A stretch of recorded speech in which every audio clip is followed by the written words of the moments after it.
Ladies and gentlemen, welcome back to Higurashi, Part 5. We're on Meakashi, and it's going to be good. It looks like we're headed towards the last chapter, or the wrap-up chapter, but we'll see. I'm hoping this one lasts a full 12 chapters. That would be really nice. The previous arc was 8, and I've been told that it was actually like an unintended, or not initially planned, I should say, side arc, because this one took a while to write.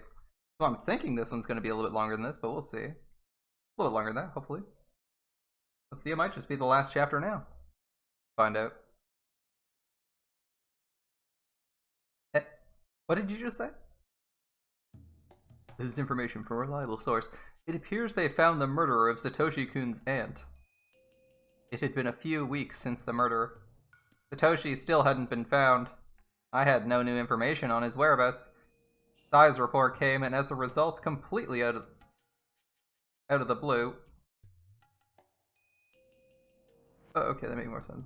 Alright, I had to reread that. It kind of didn't make sense to flow in my head, but it makes more sense now that I reread it. Alright. Does that mean the police arrested the culprit? It seems he confessed during his interrogation regarding another case.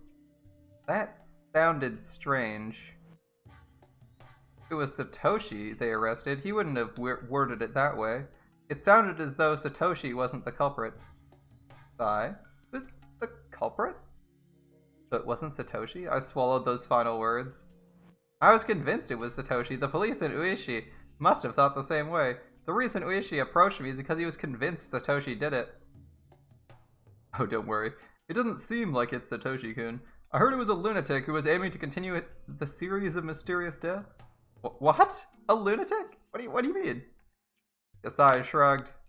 Yep, they got a fall guy. They are Yakuza. They hire fall guys. I don't know. Since the investigation is classified as a confidential case, the information I can get is limited. Confidential? Why? To prevent the village from developing a bad reputation? You don't see articles about kidnapping while the police are negotiating with the culprit, do you? It's something similar to that. Come to think of it, I hadn't seen anything about the aunt's murder on TV or the newspaper.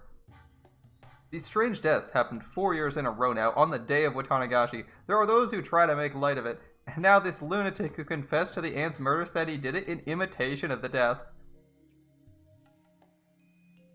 Kasai didn't know anything else, so instead of probing him further, I reviewed the information myself. And I was really shocked to learn all this. I was convinced Satoshi had killed her. I thought that was the reason he had to disappear, but it was actually some lunatic who killed her, and he had no relation to the aunt whatsoever, of course. Of course, it was just some random guy who just showed up at the police precinct and was like, I killed the aunt. Yeah, of course. So Satoshi had nothing to do with the murder? Uh-huh. If so, why did he disappear?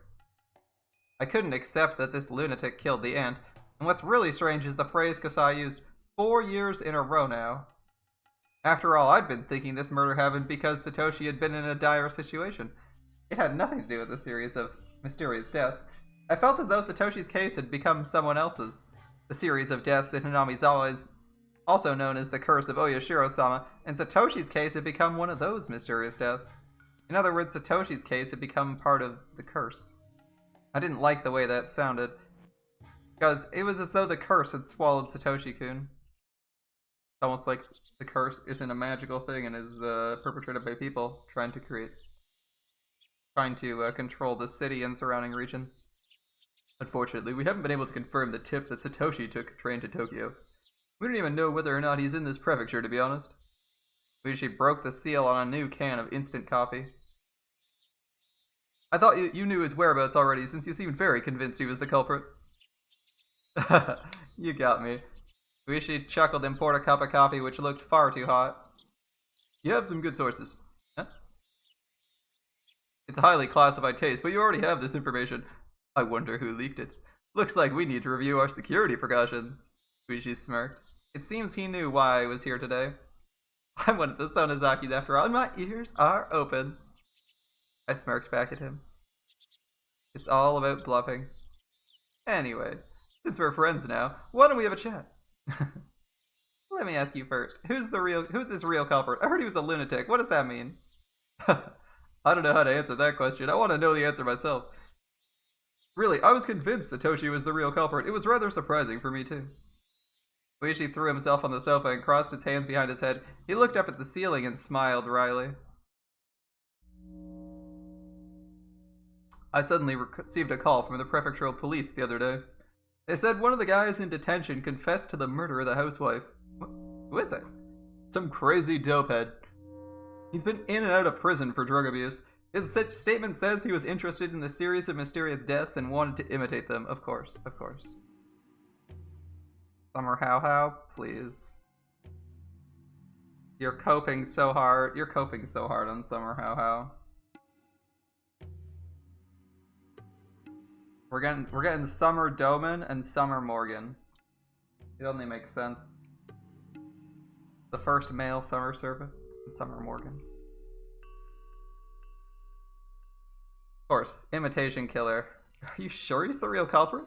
I didn't interrogate him myself, but the prefectural police tells me he has information only the real culprit would know. He seems to have thrown the murder weapon into the OG River. They're searching for it right now. If it's found, his statement will be solid. Even if the weapon wasn't found, would the case be closed? Probably. Someone confessed, after all. His statement clearly outlines the state of the crime scene and the body. This information, like I said, covers details only the actual murderer would know. You don't seem quite convinced. Uishi, still looking up at the ceiling, went quiet. As a matter of fact, the dopehead was already dead by the time I got their call. Dead? You know those spoons that are forked at the tip? Use those at the detention facility. It's a spork. It's called a spork. I was told he swallowed a spork and choked on it. They couldn't tell if it was suicide or caused by a mental disorder. I imagined somebody swallowing that spoon and gagged. So the investigation hadn't been done that thoroughly, but although I'm not convinced my superiors are, I think with that the case is going to be closed. Uishi turned his eyes from the ceiling to me.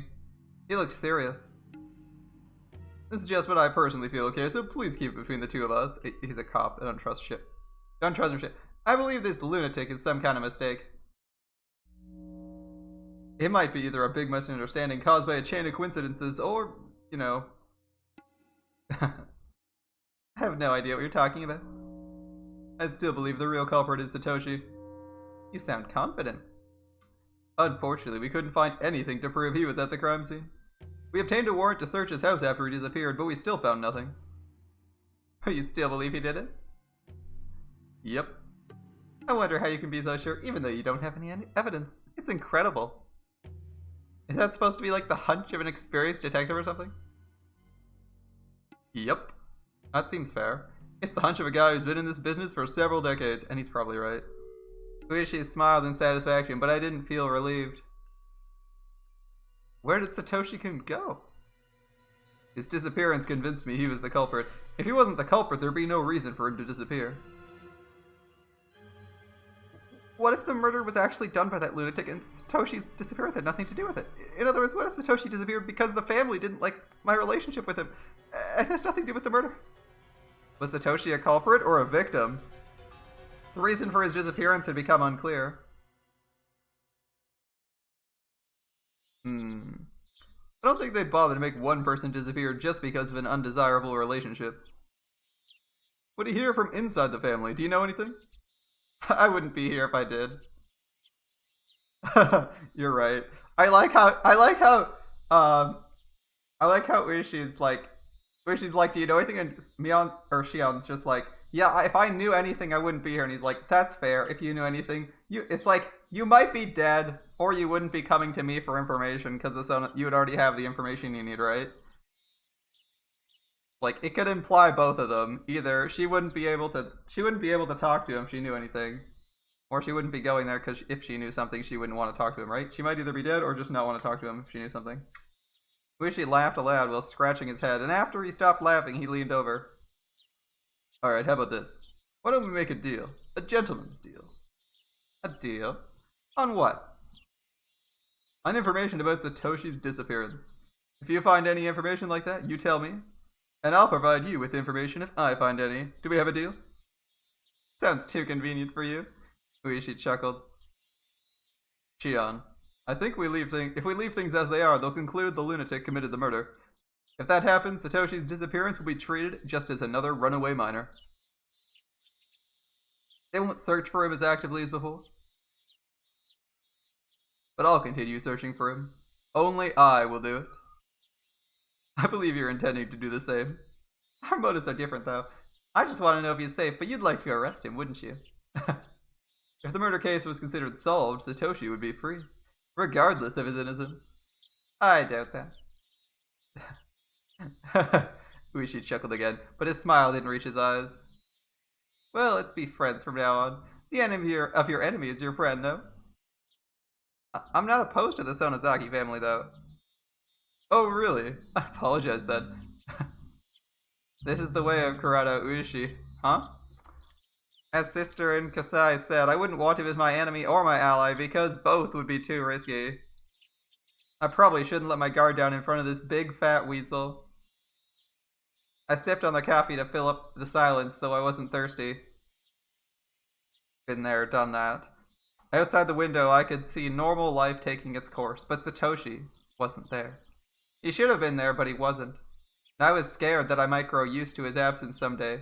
Where was he? I wonder how he's doing.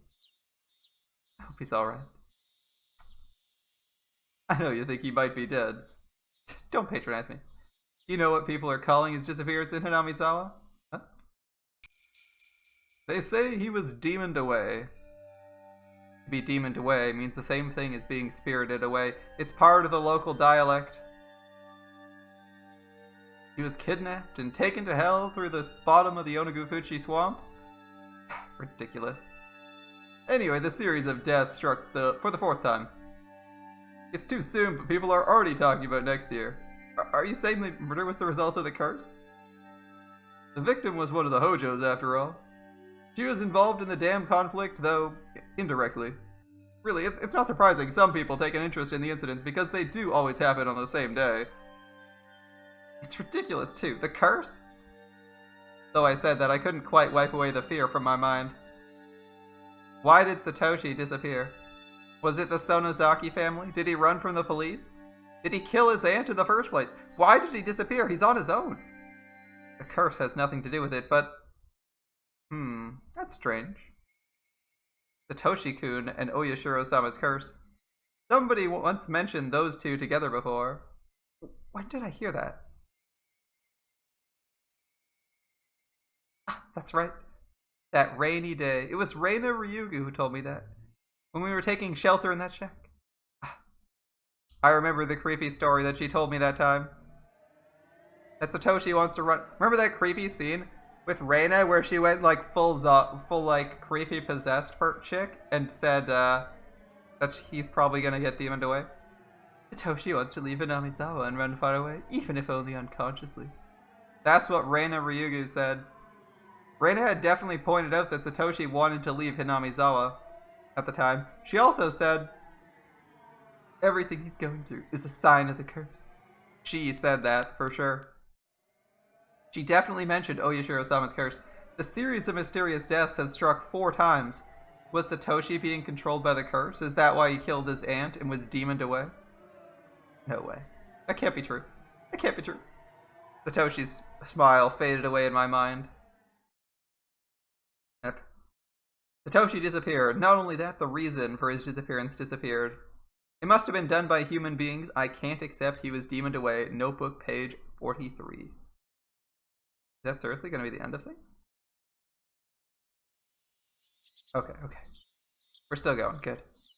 I was worried when they flashed that notebook up. I was like, oh my goodness, that's got to be the shortest chapter I've ever read here. We're still going, though.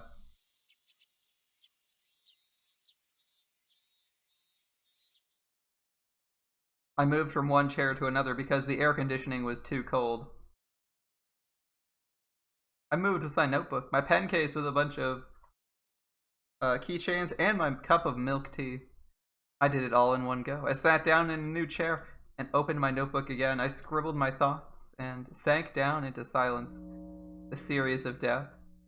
Dubbed the Curse of Oyashiro-sama. I've been viewing each incident as a separate case, even though it was followed by another. I've never looked at all the cases as part of one big scheme. After I wrote down all the incidents on paper, it became clear to me they all served the same agenda. Oh, hello. I wrote down the victims. The first year, the construction site manager. Second year, Satoshi's parents. Third year, the priest. Fourth year, the aunt. And for the fourth year, one could consider Satoshi-kun himself to be a victim rather than his aunt. If I consider that each case arose from the grudge over the dam conflict, it's quite simple. In the first year, the construction manager was killed as he was the symbol of the construction itself. Of course, the real enemy was the Minister of Construction, but it wasn't as clear a target. That manager, on the other hand, had been aggressively shouting back at the villagers, so he was more appropriate as an enemy to attack. If Oyashiro really cursed someone, it would have been the officials from the ministry. That's a very good point. If Oyashiro was at all intelligent, he would have just cursed everyone in the Japanese government and killed them all. But no, he's killing random construction workers here. It's apparent that the target was selected based on the villagers' preference because it's someone they could point out and identify. The second year, the accidental death of Satoshi's parents. It's said they fell from a cliff in a park, but it's doubtful it was an accident. His parents were labeled as traitors to the village because they sided with the dam construction, even though they were from Hinamizawa. The Hojo family was ostracized during the dam conflict to prevent further pro-dam activists from rising up. And remember, the harassment of them was only stopped after they'd both been killed. Like, oh, well, they died, I guess we'll stop openly harassing the Hojos. That means the Hojos were necessary during the conflict to play the role of traitor. So when the conflict was over, they no longer served a purpose. The construction site manager was a symbol of the external enemy, and the Hojos a symbol of the internal enemy. They fell victim to the curse, and it seemed that the grudge over the dam conflict had ended. Yet the incidents that were followed by another one. The third year, the leader of one of the three families, the priest Furude, suddenly died of an illness with an unknown cause. His wife drowned herself on the same night. She seemed to have left a note that said she was sacrificing herself to pacify Oyashiro's anger. Whether it was a fatal disease or suicide, their deaths looked mighty suspicious. And Mion admitted the family didn't like the priest's attitude. In fact, they genuinely hated that guy for not being in line with everyone else and violently opposing the Ministry of Construction. If you recall, Mion went on a rant about how awful the priest was for being neutral, which is pretty sad considering, like, I think if you want to maintain a separation of church and state, you should probably not have your religious figures be spouting political sermons or like convincing people to do something political, because they're just supposed to offer spiritual guidance. They aren't supposed to tell you who to vote for or to riot in the streets if you don't, or to riot against the dam project. So playing neutral is actually like the ideal way for a religious figure to act, if they have the option to do so, that is. It seems apparent in this case he did not have the option. Well, he did, but he was going to die for it. They didn't like how the priest had been generous towards pro-dam activists. The priest wasn't quite a traitor, but he was certainly uncooperative. I mean, this guy literally hosted their headquarters in his house, and they thought he wasn't doing enough for him. Imagine being like, I will literally host the headquarters of the pro-dam activists and keep police out of their hair, but I'm not going to treat people who like the dam like hot garbage. Therefore, I'm an awful person and should die. Like, okay. Bit hard to follow, but that's me on for you. Looking at these incidents, I realized that the curse was performed based on the degree of hostility. Enemy, traitor, dissident. This meant the curse was actually payment. It was a punishment for the criminals of war. And the fourth year, I didn't understand this case at first, to be honest. I believe the case was separate from the others, even though it occurred on the same day. I never thought there would be any relation to the other three, but when I wrote it down and looked at it objectively, the victim is relative of a traitor. After enemy, traitor, and dissident, relative of traitor doesn't sound too odd. It comes naturally as the fourth target. On the day the villagers worship Oyashiro-sama, their guardian deity, the criminals of the dam conflict have been punished by the curse. Just like how I was forced to pay at the Sonozaki-s, the criminals were made to pay as well. After writing these out, I started thinking that the fourth incident might be in line with the series of deaths after all. Whether it was Satoshi or the dope head, it seemed they were forced to play the role of a murderer as part of a bigger scenario. Even if Satoshi was the real culprit, even if he killed his aunt because of a grudge, the murder seemed synchronized with the grand scheme of series of mysterious deaths, which is a payment plan for the war criminals. That murder was the result of his pain. But what if someone planned that as part of a scenario? For instance, somebody might have suggested him to kill his aunt on that day, that night, that place. I had no doubt that Satoshi decided to kill her to protect Satoko, but did he really reach that conclusion on his own? He was optimistic and detached, as far as I know. Would he really have considered murder, even if it was to protect his sister? It's a good question. Who would have suggested that? Couldn't it be possible for somebody to have chosen the aunt as the fourth year's murder beforehand? And they used Satoshi? And then he was eliminated because of his connection with them? Looking at it that way, the murder of the first year resembles this case. The main culprit hasn't been found yet, dead or alive. The other culprits testified that their fight had turned into a slaughter, but wouldn't it be possible the main culprit manipulated the situation? What if he'd been told to kill someone on that day, at that time, in that place? I'm certain the first murder resembles Satoshi's case way too much. So did that mean Satoshi was being puppeted by someone else? Ueshi had presented me with the hypothesis that the family made Satoshi disappear in order to end my relationship with the murderer. But when I read the notes I wrote down, the disappearance didn't seem spontaneous. It seemed like part of a bigger plan. Since I'd unexpectedly gotten involved in the plan, I had to be separated from him. And then Satoshi was demoned away as planned. At first, I also believed the Sonozakis made him disappear because they didn't like I was in love with a member of a family of traitors. But now it might be better to think that they made him disappear because they were planning on making him disappear in the first place. Something didn't quite add up. Something felt strange. I wasn't the reason for his disappearance. Even if I never met him in the first place, Satoshi was supposed to kill his aunt June 1982 and then disappear. At one point, I'd been thinking of taking revenge on the hag. I believed that she separated us. But what if my relationship with him had nothing to do with his disappearance? What if your aunt was planning on murdering him all the same?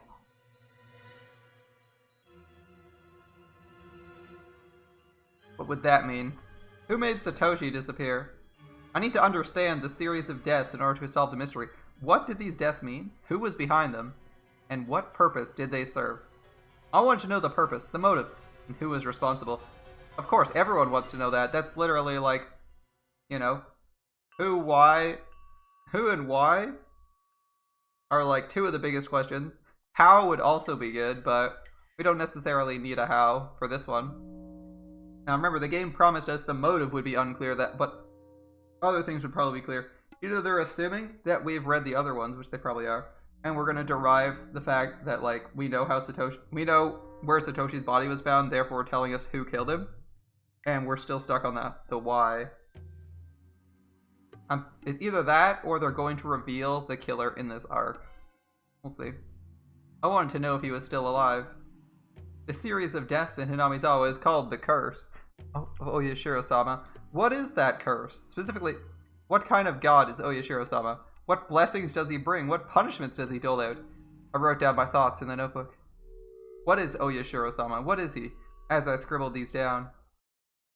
I was so absorbed by it, I didn't realize someone had been standing behind me watching me the whole time. I couldn't stop myself from gasping when I realized that. How's it going, Takano? I'm gonna be honest. Even though her face didn't show up, I swear, the fact that she was sitting there behind her, reading that, I was like, there is no way this is not Takano, right? I'm sorry, did I startle you? The intelligent-looking woman giggled. No, I was just a bit surprised. Sorry about that. She could have apologized a bit better too, since she'd been watching me from behind. But she just stared at my face instead. Are you Shion Sonozaki-san? You must know sis, since you know my name, but I don't know who you are. Being twins is a pain sometimes. People you've never met can tell exactly who you are. I'm sorry. The Sonozaki I know would never be seen in a library, so I assumed you were her twin sister. The woman giggled again. Well, you're right, I'm Shion Sonozaki. Nice to meet you. Ask your name. Oh, I'm sorry. I should have introduced myself first. She seemed to love her own hair because she kept running her fingers through it boastfully. I'm Mio Takano. You can call me Mio, Shion-chan. Nice to meet you, Takano-san. You can call me Mio. Nice to meet you, Takano-san. Thoroughly rejected in a single line. Her condescending attitude bugged me. I hate meeting people like that. I closed my notebook and got ready to leave the desk. Oh, are you upset? Thank you for your concern. I like to be alone when thinking, so I'm moving to another spot. Excuse me. That's a shame. I thought we'd be good friends. Did you? I don't think so. I finally met someone with the same passion, a fellow researcher of Oyashiro-sama's curse. I think it's quite unusual to meet someone like that. She saw my notes? My face reddened. These are just theories. It's all nonsense. Just a childish scribbles. The series of deaths, known as Oyashiro-sama's curse, though each death is independent, all of them clearly share the same purpose. Each year, someone dies of the curse, and someone else is sacrificed and disappears. What? What are you saying all of a sudden? Someone dies and someone else what? I was taken aback by her weird spiel, but I realized right away that she'd said something extraordinary. Didn't you notice the number of victims is always even? Haven't you realized that yet? The number of victims is always even? I was confused, but I tried to figure out what that meant. The damn construction site manager died in the first year. There was only one victim. In the second, were the parents. So it was two people. She forgot the fact that the murderer disappeared in the first one. In the third year, it was the priest and his wife. Again. And then this year, Satoshi and his aunt.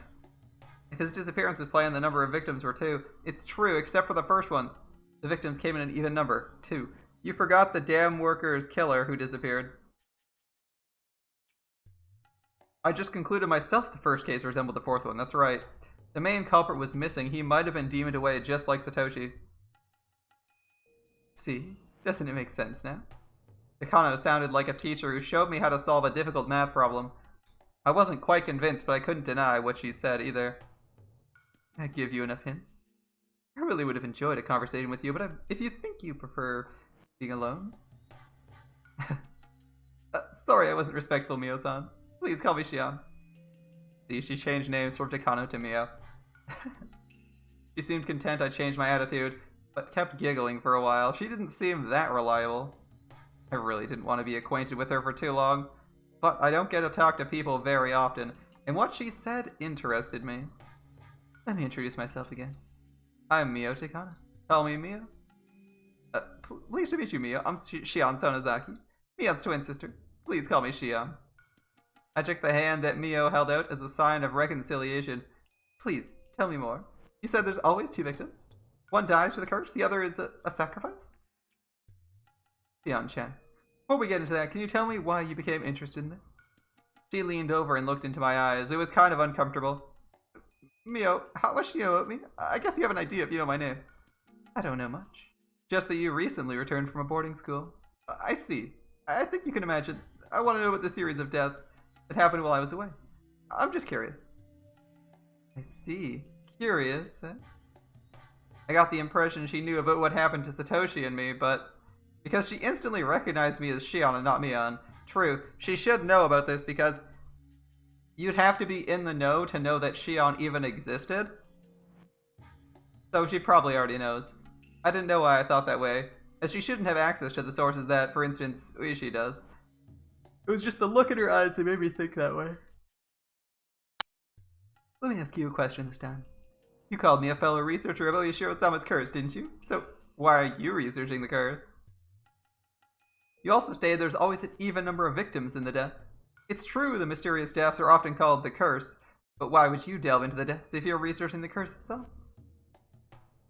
Shion, you're asking too many questions at once. One at a time, I can't tell what you really want to know. Oh, I couldn't say anything in return. Maybe I'd been too inquisitive. I'll answer your questions one by one. I'm not just researching the curse, as my subject is much broader than that. I'm researching the history of Onagafuchi Village. In plain terms, I'm researching the dark and ancient history of Hinamizawa. Onagafuchi Village? Isn't it the bottomless swamp some people believe is connected to hell? But what dark history? Oh, it's the name of the village, my friend. It's the name of the village. I kept asking questions. Mio, however, looked pleased to hear them. Onagafuchi is the old name for Hinamizawa, as it was known back before the Meiji era. About the dark history, you know a bit about the man-eating demons, I assume? Yeah, those ones, huh? It was a fairy tale told in Hinamizawa, so we're getting the rundown on Hinamizawa's background, showing this is how Shion comes to learn everything. Okay. I'm not sure Dakata's gonna give us any more information. Like, I'm not sure what information she can give us that's better than what she's already given us in the second arc, but alright. Long time ago, demons came out of the swamp, and while the villagers battled with them, they ended up living peacefully together. The villagers transcended and became a sacred people, having demon blood in their veins. That long-forgotten tale came to my mind vividly. You know this story because you're a villager, of course. But what about the story of the Cannibal Banquet? What's that? You know that the villagers have the blood of man-eating demons in their veins, don't you? Yeah, I think I heard it. I dodged the question. Hinamizawa used to be a desolate village, but it grew in prominence after the Second World War and expanded its influence to Okonomiya and other areas. The people who disliked and discriminated against the villagers called us man-eating demons. I remember that. The young villagers don't take it seriously, but the older people can get seriously upset about it. They certainly can't take it as a joke. But it's true, right? The term man-eating demons is forbidden. We normally never use it. Even during my rebellious phase, I never spoke those words. Mio-san, however, seemed to have no qualms about saying it out loud. Are you upset? About what? I know people hate that phrase in Hinamizawa. I apologize if I made you feel uncomfortable. The old people wouldn't like it, but I'm fine. Would you continue? Thanks. Okay, so the ancient villagers had a custom of cannibalism. They ritualized this custom and held various ceremonies based around it. The festival we hold in June isn't just an early summer festival. It used to be a banquet in which the villagers chased after a sacrifice and ate them. They bound the sacrifice to a table, gutted them, and dumped the organs into a river. Wata can mean cotton, but it also means organs, and that's the root of the word, Watanagashi. Organ drifting. Watanagashi. Indeed. I believe they started using futon mats to cover it up around the Meiji era, according to my research. They wouldn't be able to do it openly these days. Everything Mio was talking about sounded a little startling. I was taken a little bit aback. I couldn't wholly believe it right away, and she sensed it from my expression. It's not a hoax. I didn't make any of this up. If you promise not to tell anyone, I can show you my notes on the Watanagashi. She took out a notebook from her bag and flipped through it. She appeared to be doing her research thoroughly. Thank you. I'd love to read it. Sure. I'd like to keep it confidential. But I guess I should share it with my fellow researcher. Mio handed me the notebook a bit hesitantly. It looked like it'd take a whole night to finish reading. It was densely packed with information. I saw copies of various documents, quotes in there too. It wasn't just some delusion of hers. You told me one person dies because of the curse and another is sacrificed and disappears, right? Yes, one is sacrificed and disappears. Satoshi had gone missing. Did he become a sacrifice? What is a sacrifice anyway? Mion looked pleased to hear my questions again. She took out another notebook and handed it to me. I think you'll understand once you read it, but I'll give you a digest version. The curse is simply Oyashiro-sama's anger. In other words, it's a curse caused by Oyashiro-sama's anger. Do you follow?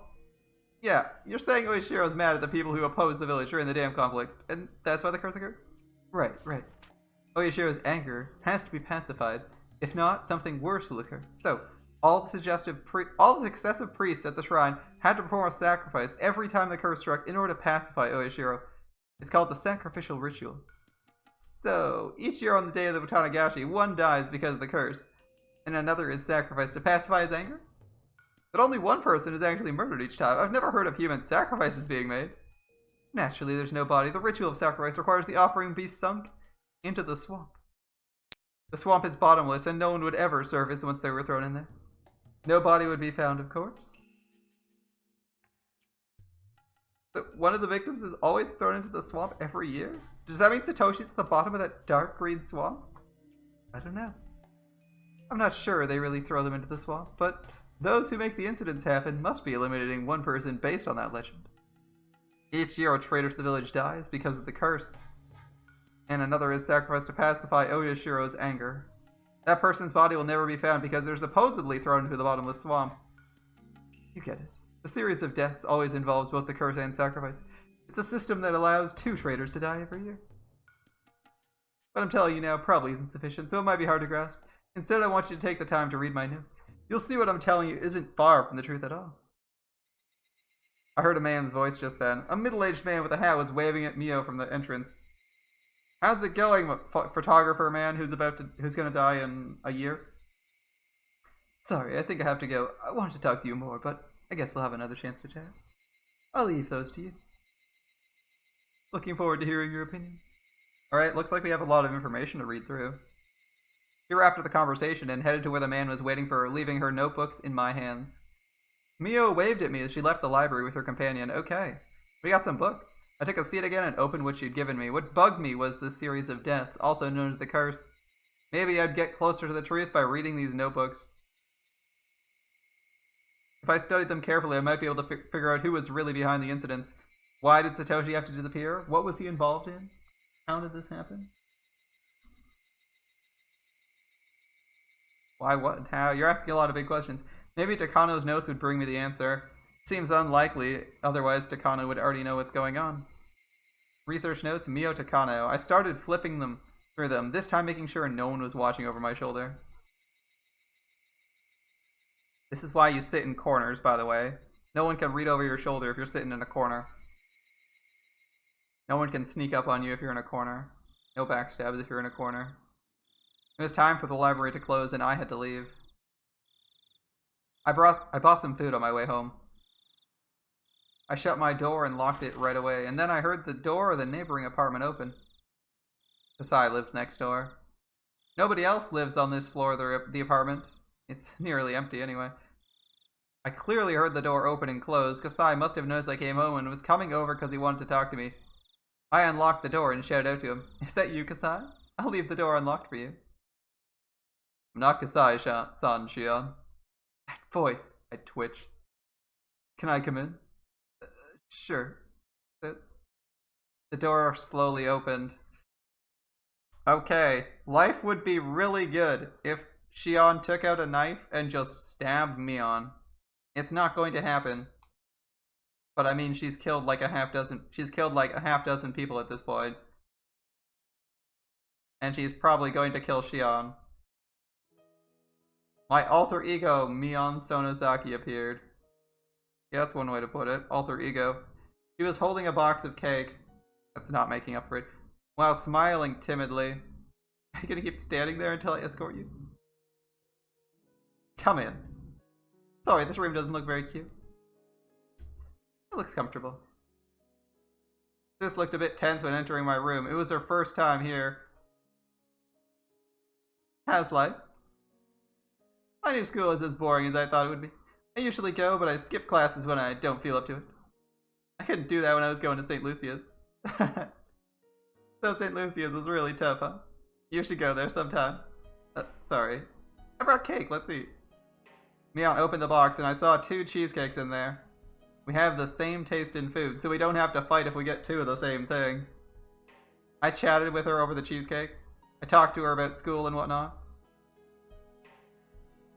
Shion does not recognize that the entire system her family is built on is fucking awful. Poor person. You grow up in a shitty system and you don't realize how bad it is, because you haven't been able to see it from the outside. If you need furniture, tell me. I might be able to get some for you. I finally got used to this room, but I might move out soon. Furniture won't be necessary. Thanks though. Dad wants me to come back home. I don't want to live with him, but he sounds desperate.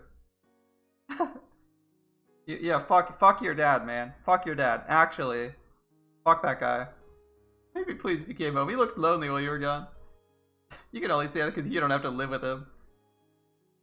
Actually, just fuck that guy. Come to think of it, this is the first time I talked to Sis since I was allowed to live as Shion. She didn't look like how she was at the Sonozaki house that day. Successor of the family and my twin sister are 2 different people. How about you hack off 3 of her fingers? The demon lives inside the leader of the Sonozakis, and our bodies are the same except for the tattoo of a demon on her back. Mion's destiny as successor was set in stone when she got that tattoo. It's pretty simple. The Mion from that night was different from the Mion before me. I don't know how you're able to make this distinction. They're literally the same person. The Mion from that night's the same person as the Mion before you. You're just refusing to acknowledge that your sister's an awful person. It's a serious amount of copium. Or self-delusion. When I was forced to tear off my fingernails, I'd momentarily despised her. Yes, because your sister was making you tear off your own fingernails to appease her. She's a terrible person. But if I were the next leader of the family, I'd have done the same. Shion, how are your fingernails? The wounds have closed. I don't bandage them anymore because it looks too conspicuous, but my nails still look ugly, so I don't like showing them to people. I sneered at her, displaying my incomplete fingernails. Mion grew quiet and looked down. You don't have to apologize. You did what you had to. You just played the role of the successor. I'm not holding any grudges. Sorry. Press X to do. Press X to do. Alright, I've heard a lot of insincere sorries. This has got to be the least sincere sorry I've ever seen. Got to be one of the least sincere sorries I've ever seen. Like, hey. It's like, oh, you know, Mion's like, oh, I'm sorry. What? Wait, you made me tear out my own fingernails to appease you. Like, I don't think you're sorry. If you were sorry, you'd do something about that instead of torturing your relatives for your amusement. Pretty straightforward, right? Okay, apology accepted. But, if you apologize one more time, that'll be cancelled. I won't forgive you for the rest of my life. What do you mean? Once you start apologizing, you never stop, so I'm cutting you off. Will you really forgive me? About Satoshi as well? My heart ached when she mentioned his name. So are you really gonna forgive me? Are you gonna forgive Mion for disappearing Satoshi? It felt like the ache of an old wound. I figured you loved him. No wonder, I shouted out loud in front of all of you. I'm not embarrassed anymore. Granny truly believes you've atoned. She thinks you've done all you needed to do, so the matter's finished. That's good. My pain won't go to waste then. I wonder where Satoshi disappeared to, though. I started choking when I heard her say that. I just said it to her myself.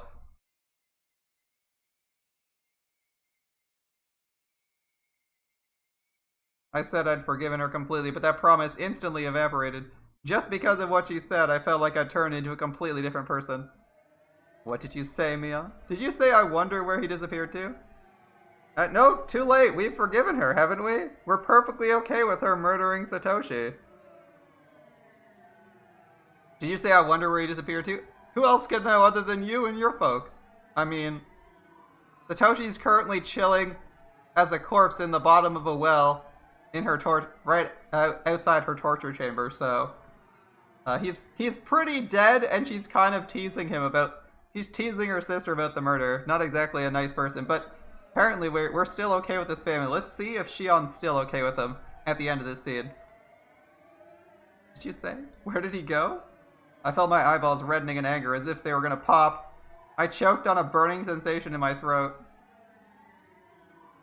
Mion's expression rapidly changed. Mine would too. You literally just came over here to taunt us about murdering our boyfriend? Like, are you fucking serious?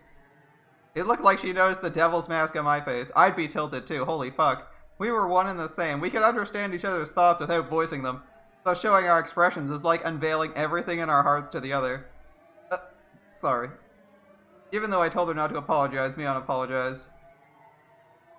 I felt like strangling her. Not a bad idea. I was gonna make her confess where she'd hid Satoshi. If she told me she threw him in the swamp, I'd strangle her to death right then and there. I don't really know what happened to Satoshi. That's a lie. It's true. Granny doesn't know anything either. Please believe me. That's a lie. Are you saying the curse demoned him away? There isn't a curse. Words kept coming out of my mouth like I was chanting a spell. I wasn't speaking my own will anymore. It was the demon controlling me. The demon that had been sleeping deep inside me woke up and was speaking through my mouth. My hands, I mean the demon's hands, grabbed Mion by the neck. You guys demon Satoshi away! You and the Sonozaki family! Give it back to me! Give it back! My hands slowly but surely squeezed Mion's neck. She put her hands onto mine and I looked at her fingernails. 3 of the nails on her left hand looked as ugly as mine. Mion, what's this? Tears rolled down her cheeks. She didn't have to answer. She had the same scars as I did. She atoned as well. The way those wounds were healing looked the same as mine. So did she get these wounds around the same time I did? It was unfair. Only you had to go through that. I felt so bad. So she's she's yeah, she's the cause of a lot of trouble for a lot of people. And that's her solution. Mion started sobbing, and I stood there petrified, still wringing her neck. I found out you love Satoshi. I really wanted you to be happy. Because it's always you that's suffering, even though we're twins. It didn't come as a surprise to me that Mion might have also loved Satoshi as I did. We always liked the same stuff, and even the same people. She was stupid enough to feel obligated towards someone like me. I told Granny to leave you and Satoshi alone. I shouted at her. And she said she'd let you be if you atoned with sincerity. And you did. So you're supposed to live happily with him, but Satoshi's been demoned away. It's terrible, but... Oh, so did Grandma do it? I guess. Mion isn't smart enough to shed crocodile tears. Those tears were real. Her tears dissolved my demon's anger like how the sun melts ice. We know where Satoshi's body is, so the question is only who killed him. If it wasn't Mion, then it was Grandma. It was Grandma, dearest. Either way. Believe me, Shion, I don't know why Satoshi disappeared. Neither Granny nor the family have anything to do with it. That is a lie. Please don't lie. Granny forgave you, so she'd never do anything to him. Mion, I'm sorry. Did I hurt you? I took my hands off her neck and held her instead. I'm not hurt. You've been hurt a lot more than me, haven't you? I shouted at the demon in my mind. I believed in Mion. I'd been convinced it was the family that made Satoshi disappear. But Mion denied it. I mean, Mion also denies being the killer until she has you in a position of power. She's more than capable of lying to do anything, remember? Just don't forget that second arc. She's more than willing to lie.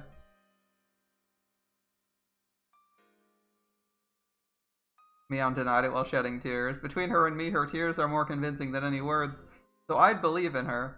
It absolutely wasn't the family that made him disappear. Yeah, I'm just holding like that X to doubt button. So do you really think Satoshi disappeared because of the curse? I don't believe in curses, and Mion didn't do it. Who wasn't the curse with the family? Who demoned him away? I don't know. I just know it's not Mion. It's not the family because Mion says so? That's gonna be funny if you find him at the bottom of the well. It's stupid, Shion. Are you gonna ignore Satoshi's voice? I know. You don't have to remind me, demon. I can hear his voice. I know he's mumbling with an ambivalent expression, like he always used to, even though he knows help won't come. I'll help him no matter what. I'll save him if he's alive. Avenge him if he's dead. But Mion didn't do it. You just want to take it out on somebody, it doesn't matter who. But I'm Shion, not a demon. You're only a part of me. Don't try to take control. Fuck off! Don't ever show up again.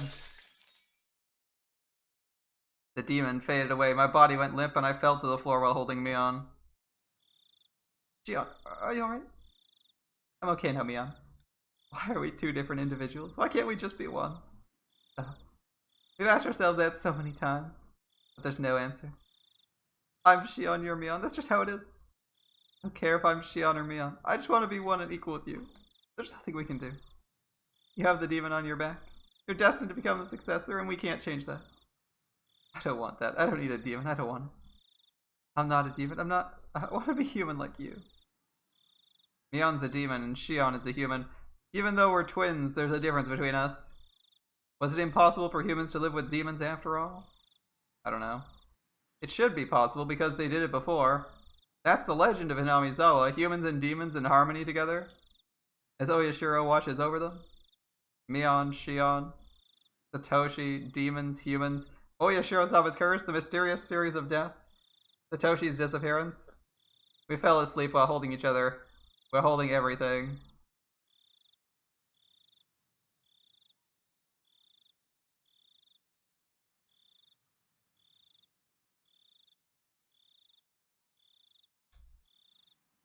It's a good try. It's a nice denial, Mion, but I'm not sure I believe it. After all the other people you've killed, I'm not sure I can get. I'm not sure I'm ready to believe she didn't kill the killer, even if Shion thinks so. I need some pretty solid evidence, like literally a POV from Mion to believe she didn't do that. Because she had all the other people killed. Like, She's killed like she's had like six people killed already. You think she's not gonna order like this other guy killed in a fit of rage? Like she she randomly tried to kill Keiichi in the first arc. She's not exactly like the most she is not exactly the most stable person. Like, why are they killing Keiichi? We still don't fucking know. We just know that she wanted to randomly kill him in the first arc. Because, like, the second arc, we had an excuse. The third arc, we actually killed someone and fucked up. We actually killed someone and things went, like, crazy. And then, like it seems like they want us dead for no reason, so we'll see. Oh, tips. I almost clicked continue. Whew. Alright, 3 pages of the notebook, 50, 64, and 85. Like things aren't over quite yet. I saw Mio Takano a few times after that. At her core, she's fascinated with the bizarre and had an insatiable curiosity that was just as strong. I have to remind myself not to take her story too seriously. No great hiccups, my favorite. Otherwise, I might start believing Satoshi disappeared because of the curse. She talks about the dark history of Hinamizawa a lot. It's all very interesting. Her theories are based on nothing but conjecture, but some of her intuition covers facts that only members of the Sonozaki family would know. She thinks the curse is a continuation of these ancient rituals. In other words, she believes the curse is performed by religious fanatics. According to her theory, a cult once existed in Hinamizawa, and the 3 families stemmed from it. She believes they're operating behind the scenes to revive the dignity of the Onufuji people, which was lost during the Meiji era. Mio-san's theories are far-reaching, and looking at them on a larger scale, they make a lot of sense, but they don't offer an explanation for Satoshi's disappearance when using them on a smaller one. Her theories are just too broad. Of course, she's not trying to solve anything, she's just exploring possibilities, learning more about the history. I exchange information with Uishi every now and then. We each expect new leads from each other, but neither of us had any luck. I no longer believe the tip that Satoshi might have headed to Tokyo. It was clearly bogus anyway. Although I can't befriend Uishi, he's been fair about the deal. He alone has been serious about uncovering new information. His sources are quite reliable, so whenever I found some dubious tip, I'd check with him to see if it was valid. My meetings with him have diminished in frequency since he's been assigned to new cases. Eventually, we stopped meeting entirely. He stopped investigating, and I reached the limits of my sources of information. People now think Satoshi's disappearance was a supernatural phenomenon called demoning away. In Hinamizawa, they refer to his disappearance as him having transferred. Nobody will talk about it otherwise. I don't like the way that phrase is used to erase him.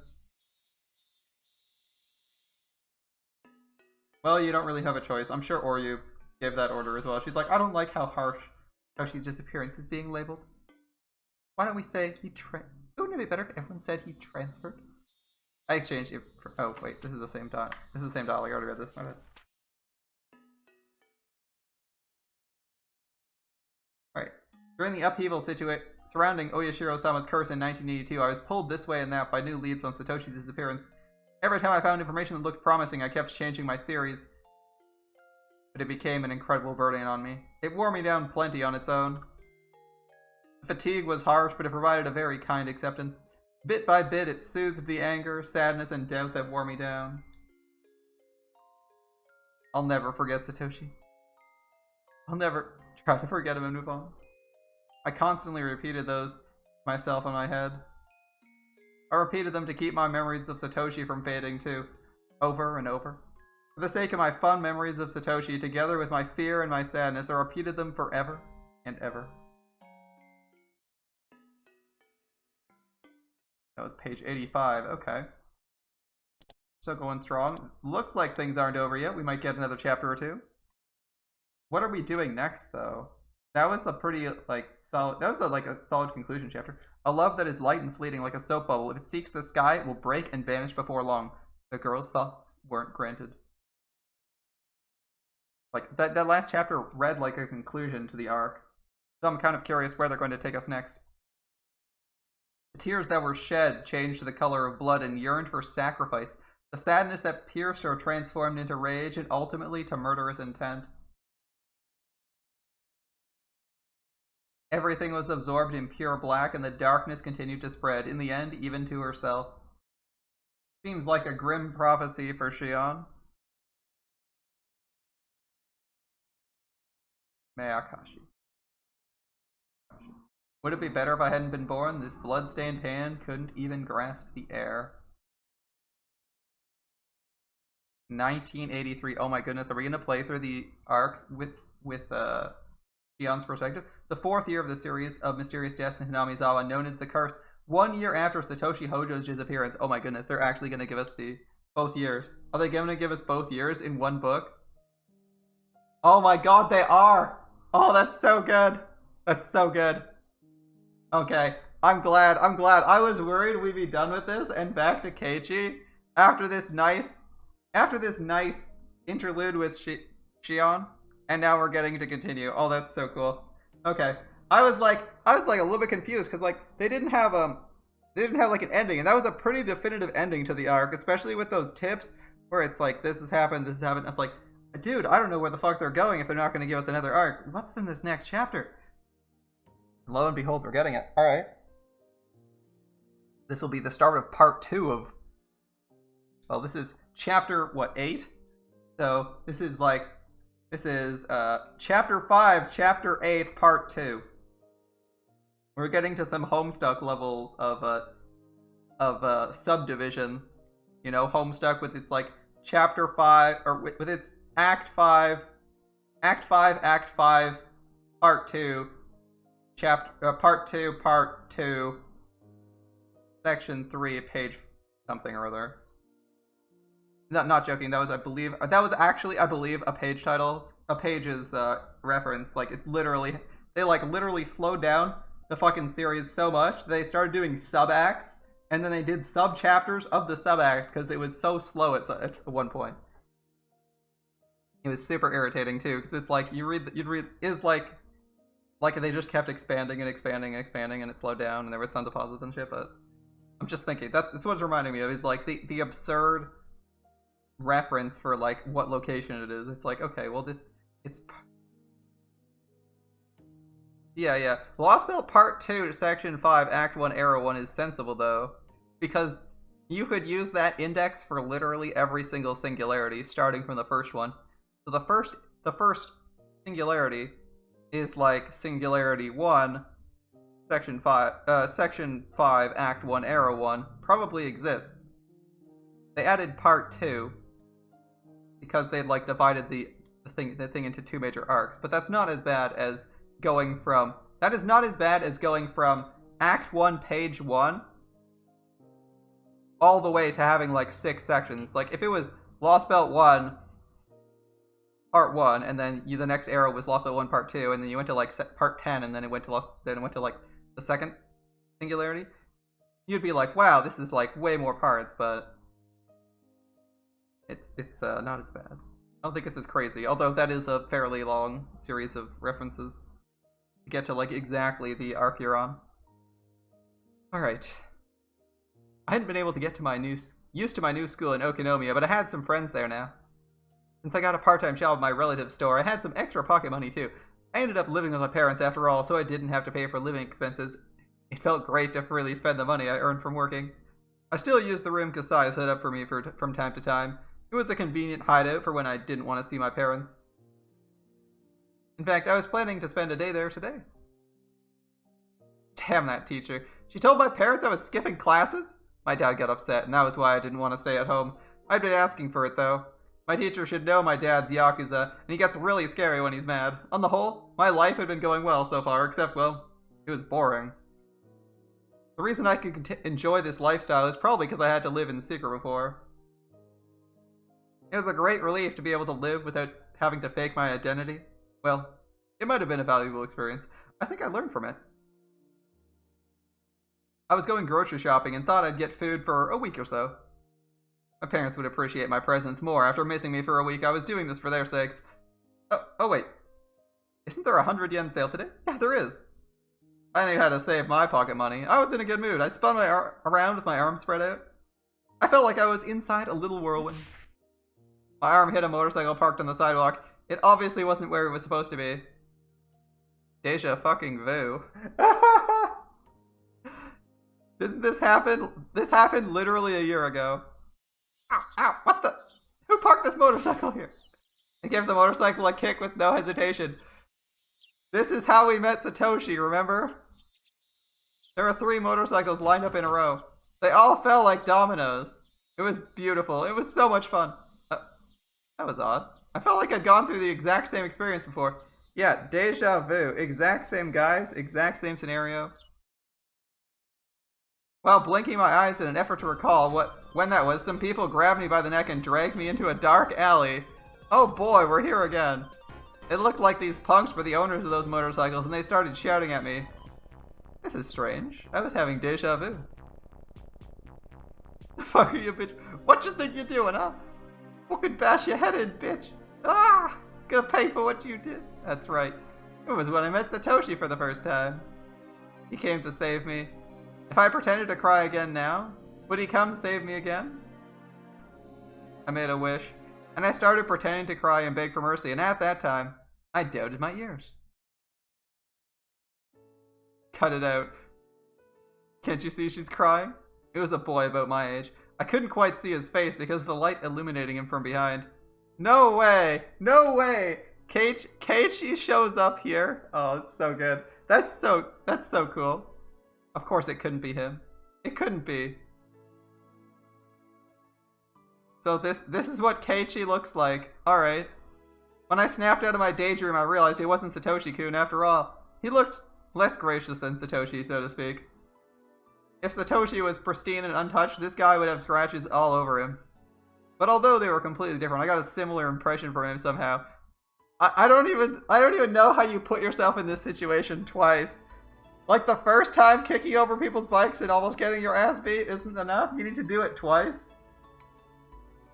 And then you just feign cry to see if someone shows up to save you, and they fucking do? The hell? The fuck do you... Fuck are you? You want to get hurt? Fucking say something. Son of a bitch. The boy looked a bit taken aback. Well, I just thought you might want to let her go because she's crying, so... The fuck you think you are? Tell us what to do. Whoa, hold on. I'm against violence. What was up with this guy? I felt ashamed I mistook him for Satoshi even for a second. He seemed cool at first, but he wasn't as cool as Satoshi after all. Well, I mean, I'm sorry your motorcycles were knocked down, but I hope you don't feel too bad about it. How can I make you feel better?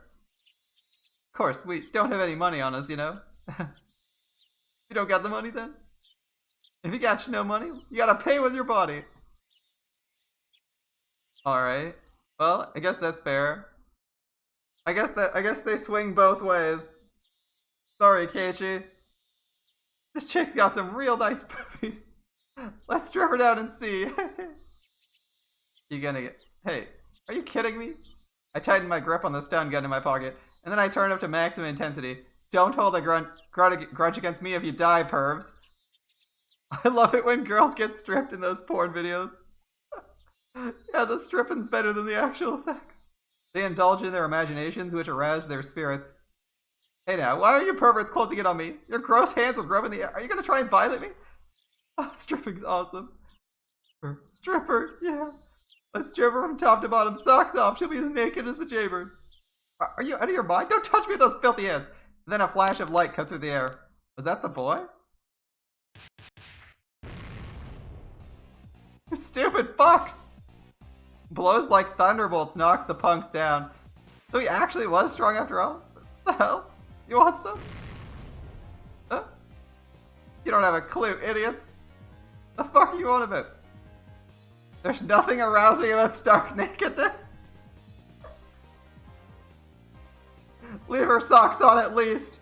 You like socks? Alright. No matter what. That's the ironclad rule. I guess Shion knows how to seduce Keiichi then. Listen up, monkeys. What's the difference between Homo sapiens and other animals? That's right, humans wear clothes. Human beings without clothes are just animals. If you get aroused only when the girl's naked, you're less than human? Oh, interesting rationale. Interesting rationale. You might as well be animals. I'm gonna knock some sense into you. Clench those teeth. No!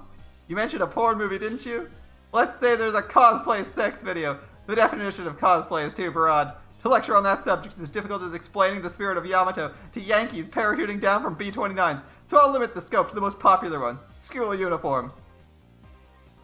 What are the three most prominent divisions in larger category of school uniforms? Answer me!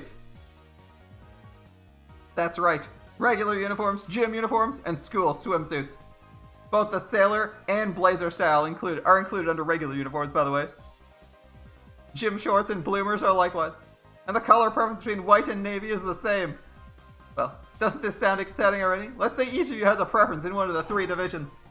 Tall one, you take the regular uniform. Fat one, the gym uniform. And you, the short one, take the school swimsuit. Picture the image in your head in 3 seconds. Are you done?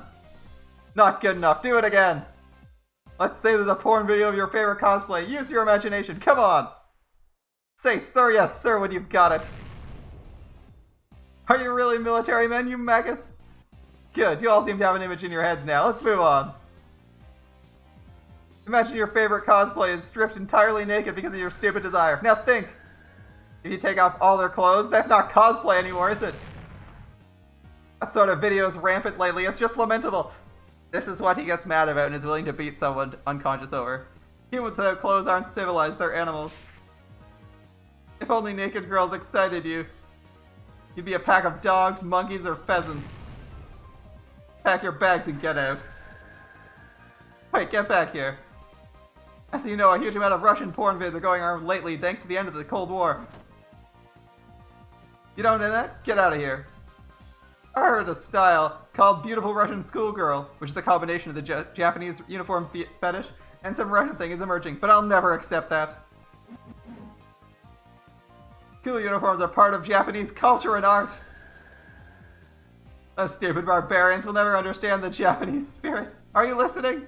You pathetic squid. Clutch your teeth, I'll train you till you drop.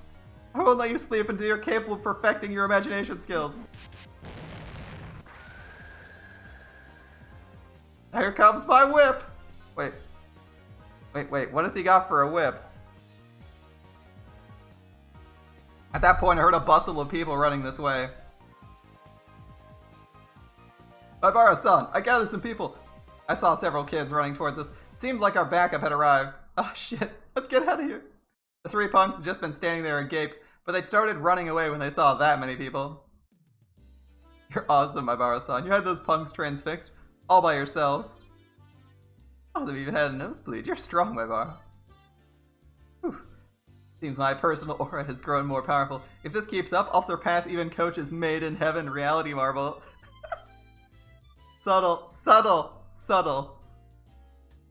Coach has a reality marvel. His NP is Made in Heaven. He's perfected a reality marvel. That's impressive. As he's not even a mage. Are you alright, Mion? The boy was apparently called Maibara. He turned around to face me. Even the way he mistook me for Mion sounded like Satoshi-kun. But Satoshi isn't a pervert like him. I was anxious to see how you'd fight back, but I guess these three guys were too many, eh? I don't believe it. I was still confused. I couldn't yet grasp the situation. Who the heck was this guy? Mion has friends like him? I was still spacing out in shock, so I forgot to move until his hand touched my head. Well, you know. I'll forget I saw you cry, so cheer up, okay? Rub. The boy called Maibara stroked my head roughly. It didn't feel good. It hurt, actually. But still, his hand has the same warmth. Later on, Mion told me about him. He's called Keiichi Maibara. Kei-chan for short. He's one grade below us, and not only that, he just moved to Hinamizawa. Thanks to his attitude and lack of manners, he'd already become an idol in their class. Mion joyously explained all of this. Sure, he sounded like a fun kid. I knew why Mion was into him. But Satoshi is way cooler. He wasn't worth stealing from Sis, or was he? My heart throbbed. I was excited. I'd steal... Honestly, if I was Shion, I'd fucking steal him at his spite.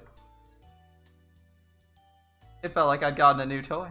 I was curious as to what kind of relationship Mion intended to build with him. I'd love to tease her about it. Thanks, Kei-chan. Let me buy you a drink. My uncle's restaurant's nearby, so why don't we go there? Satoshi would refuse out of modesty. But Keiichi said okay within 2 seconds. Well then, I couldn't wait to tease the two of them.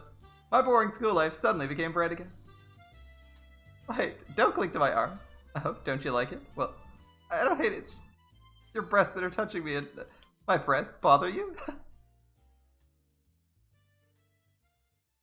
Alright, we're going through the second part. This is nice.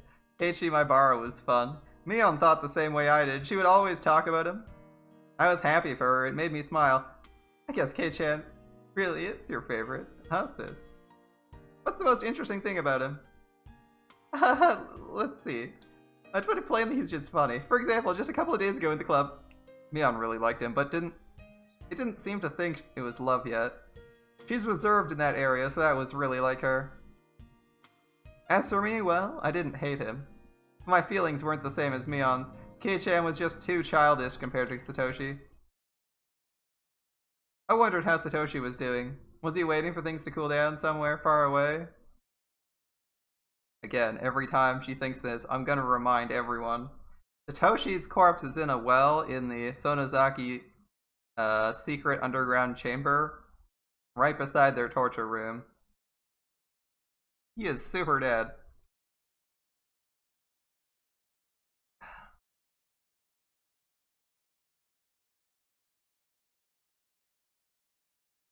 Case had already been solved though. The dopehead was the murderer. There was no reason for him to wait anymore.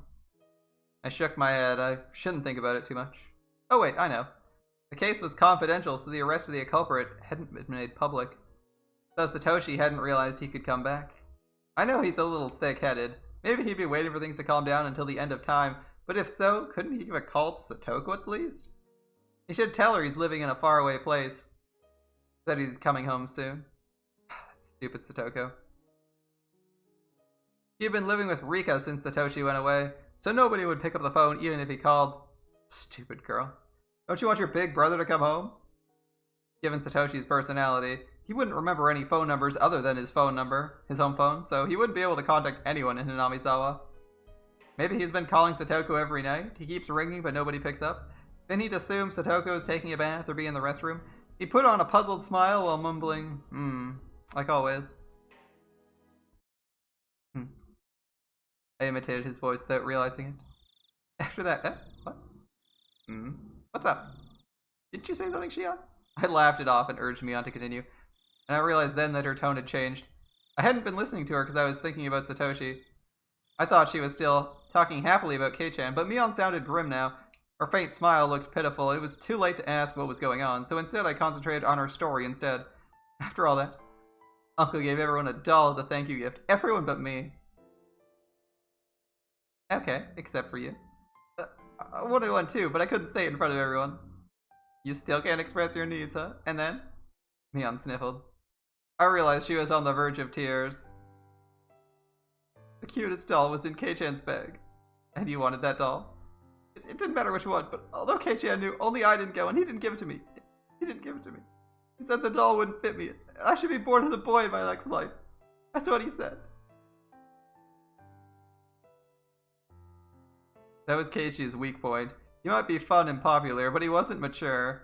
Not like Satoshi. I want to start all over. I want to go back to when I met him and start all over. I want him to treat me like a girl from the beginning. Don't take it too seriously. It'll be okay, because it's just you who wants to start over. Well, he didn't even notice anything wrong. It'd be harder if you guys fought over it or something. Nope, still not feeling bad.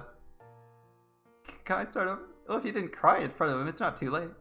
You can cry as much as you want now. And if you show him a different side of you from tomorrow on, you can still fix it. Okay. I'm amazed how insensitive he is, but part of that's just the impression you've been giving him so far. If you change your attitude from tomorrow on, you can still change his mind. How do I change my attitude? If I tell you to act cute, you'd start going to school in frilly clothes, so don't think it'd just be natural. But without overdoing it, pay attention to how you behave around him. Don't forget to be cautious of Reina. She's a bit ahead of you so far. Kei-chan might prefer Reina at this point. Oh, it's true. Reina's really girly. She's cute and caring. That just means you can't slack off even for a moment, sis, because you've got a rival. Tears can attract men, but they don't anchor them. You should always be smiling, but cry when it really counts. That's how you typically do it. Maybe I should try that on Kei-chan myself. But no, don't! He's the boy you like, so I guess it's natural I like him too. How can I attract him? Hey, why don't we have a competition over him?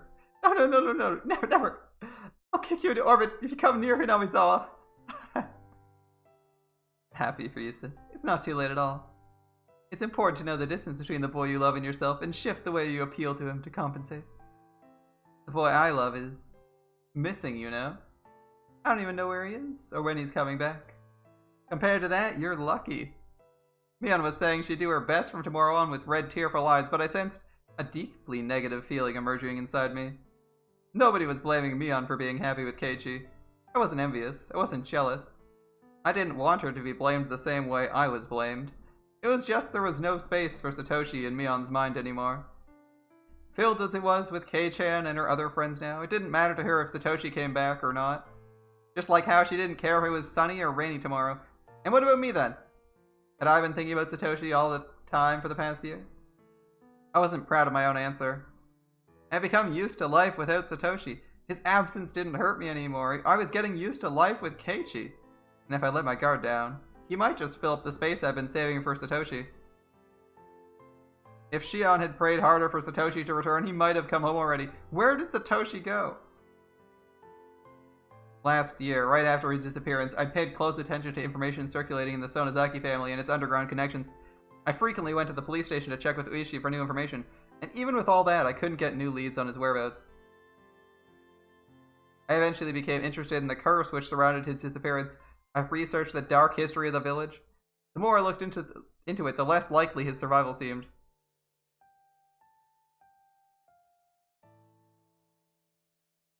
I'd returned Mio-san's scrapbooks to her. Looks like the bot's targeting the wrong person.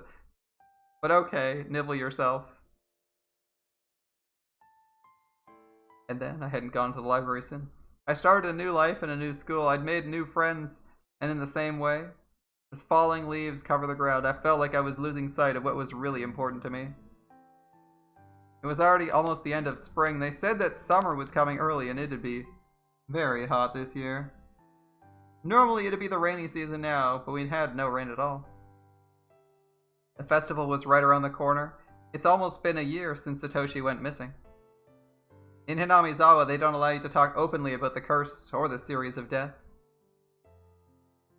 So everyone acts like the murder of Satoshi's aunt never happened. That's because Satoshi was a member of the family of traitors. They don't like him. He fell victim to the curse on the 4th year running. He was demoned away. Everyone was trying to forget about his existence and erase their memories of him. Don't make him disappear because of the curse. Don't erase his existence. Satoshi was living in Hinamizawa just a year ago. He went to school. He was an A student. A straight A student. He was a member of the Hinamizawa Fighters. He could never hit the ball when it really mattered. He was unreliable but pure. He was warm. Because of the curse, people made him disappear. They stopped mentioning his name and acted like he never existed. A new resident like Keiichi wouldn't even know him. He seriously believed Satoshi had transferred out. I miss you, Satoshi. I want to go shopping with you again. I want to be in a baseball game with you again. Get a cold drink afterwards. I want to tease you and want you to stroke my head again. Her hand was so warm, I felt as if my whole body was being caressed. Satoshi.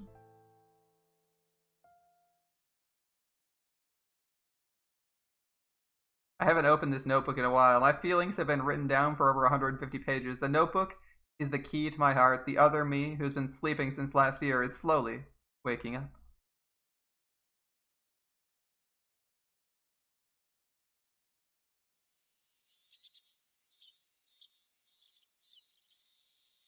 Oh, surprisingly, that wasn't the chapter end. I'm quite amazed by your dirty deeds, Kei-chan. Keiichi-san. He's a boy after all. Me-chan, she-chan. Keiichi-san looks confused. Did you hear that, sis? We're not playing tug-of-war here. Are you trying to tear Keiichi-chan apart? I'm not playing tug-of-war. You're the one who's stretching it. Go back to Okonomiya, Shion. Okay, I will. Oops.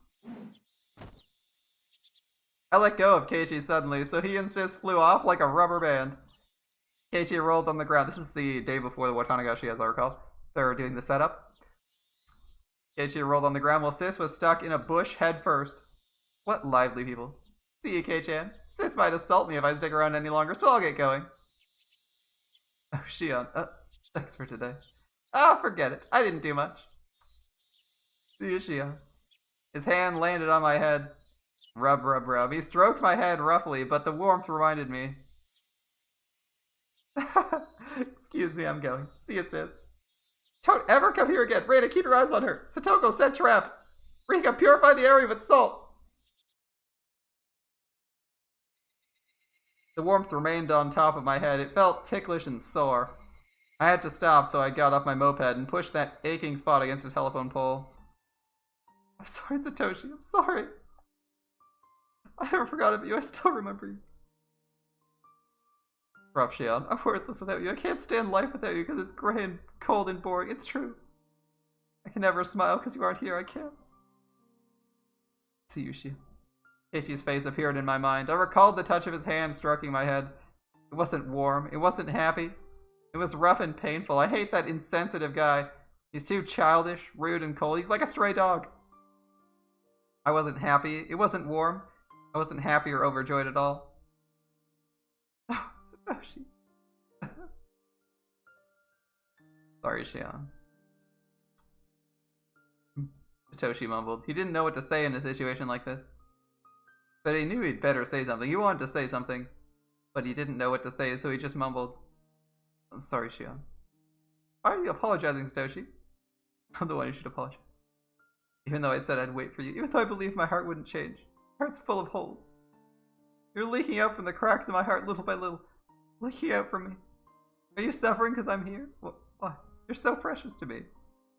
Don't say that. I've been here with you all this time, but I think I'm hurting you by continuing to exist. I don't want that. That's not true. No. Where have you been, Satoshi? You weren't with me. Tell me where you are. What's the address? What's the postal code? The name of the city? The street number? Tell me. There isn't an address. I knew it. Telling me you've been always with me by my side. That's such a cliche. Which do you prefer, Shion? If I can give you strength, I'll stay by your side forever. But if you're suffering because of me, I'll disappear. Don't say that. I want to be with you always. I want to be with you forever. Okay, I'll stay with you then. A car passed by. The noise snapped me out of my reverie. The sky was turning orange. I should get home before it gets cold. I should go home to an Okonomiya. You're with me, right? Are you with me right now, Satoshi? I walked back to my moped and my feet sank into the grass. Crunch, crunch, crunch. I stopped when I reached my bike, but then I heard an extra footstep. I gasped. I could feel somebody else's presence. I'm not stupid. Nobody else was around here. Nobody had suddenly appeared behind me, so I wasn't surprised to find nobody when I turned around, but he was definitely still there. Satoshi? I couldn't see him, but he was there. He was there for me. Satoshi never lies. He said he'd be with me all the time. I'd just been too insensitive to feel his existence until now. Satoshi! A breeze tickled my hair. It felt cold, but to me it was nothing but the warmth of his hand. It took me a while to notice my cheeks were wet with tears. That's a good ending to a chapter if that's the end of the chapter.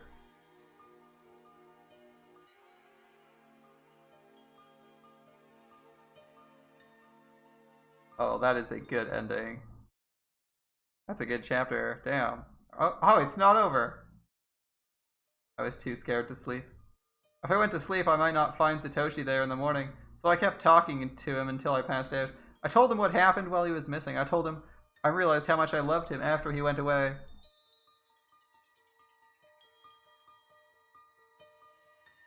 I searched for him, looking into various different things. I'd gathered underground information through Kasai and bargained for police information with Ueshi, but I couldn't find any leads. A long time passed, but I kept thinking about him. Etc., etc. I told him all the small details from my daily life. The places I wanted to go with him, the things I wanted to do with him, the food I wanted to share with him, and so on, so on. I told him a lot of things. I was sitting up at first, but I got tired and lay down. I got tired of moving my mouth, so I started talking to him in my mind. It was the happiest night I'd ever had.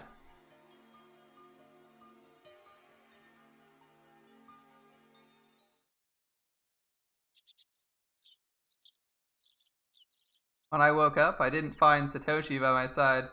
I knew it somehow. I was afraid of it. That's why I didn't want to go to sleep. But at least I got to see him for one night. And just when I'd resigned myself to that, I felt his presence again. It wasn't a dream after all. I thanked God. And so I began my strange life with Satoshi. As promised, he was always by my side. He couldn't laugh, mumble, or stroke my head, but he was always with me, always right by my side. He disappeared sometimes, but he'd come back when I looked for him. It seemed all I could hear were his footsteps. That's just the way it was. It was a bit sad, but I was still satisfied. His presence was really faint, so it was hard to sense him in a crowd. But he never left me. If he were tangible, I'd be taking his hand all the time, so he wouldn't be lost. In contrast, I could feel him strongly in a quiet environment. Of course, I couldn't tell what his expressions were, because he was just a presence. But after I got used to it, I could tell what he was thinking. At first, I could only tell if he was laughing or not. And eventually, I started feeling his emotions more strongly. I could communicate with him normally. I was usually alone with him, though. I didn't want to go to school or hang out with my friends anymore. But Satoshi got upset about that. He kept mumbling unhappily, so... Now that I knew he'd always be with me, I shouldn't just stay home all the time. I was sticking to my time alone with him, however. I was scared that he might suddenly disappear again, and I wanted to make the most of the time I was sharing with him right now. Is she delusional? Is this supernatural? Interesting question. I must have been worrying almost too excessively. Satoshi will always be by my side, yeah. That was his promise, right? He never breaks his promises. I was fine because he was there. Of course, I couldn't tell any about him, not even Sis. I could try to explain it to them, but they'd never understand. But I was certain he was with me, so I'd be alright.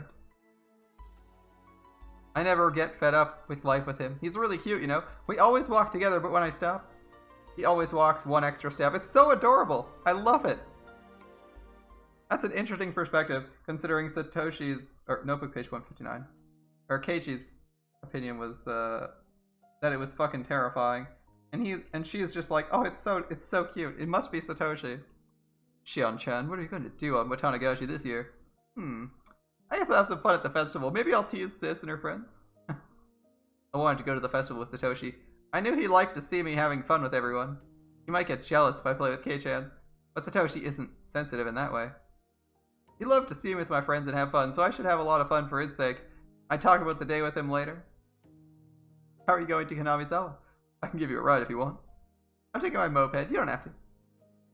That won't do. This is surprising. I mean, it's not a really long chapter, but I was expecting it to kind of end a little bit earlier than it did. I don't mind this part, though. I don't mind this part. I'm just kind of surprised that it hasn't actually had like a chapter boundary yet. Are you going to the family party afterwards? I can't let you drive under the influence. He won't let me drive, but he's kind enough to let me drink. Alright, take me then. Good. Let's leave before nightfall. I'll come pick you up around then. After Kasai left, I sensed Satoshi was excited about going to the festival. Watanagashi, huh? It's been almost a year since you went away. Satoshi seemed confused. I bet you're going all, right now, aren't you? We laughed together.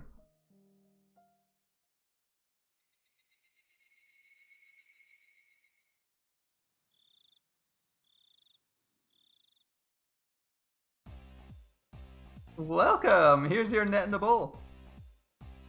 Great. Wow, these fish are so active. They look delicious. I could eat this little one raw right here. What are you saying, Mia? Mi-chan, you'd eat a goldfish? Do you eat the one I gave you last year, too? No, I didn't say that. Sis shook her head hard. She turned all red.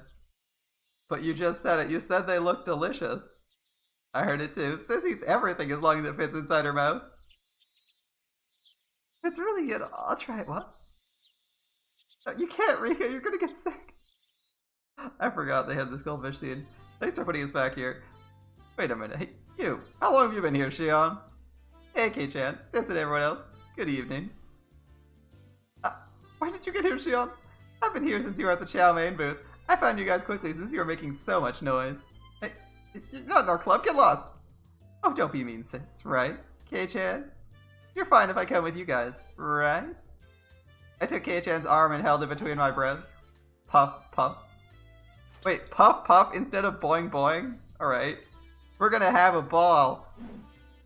We're gonna have a ball.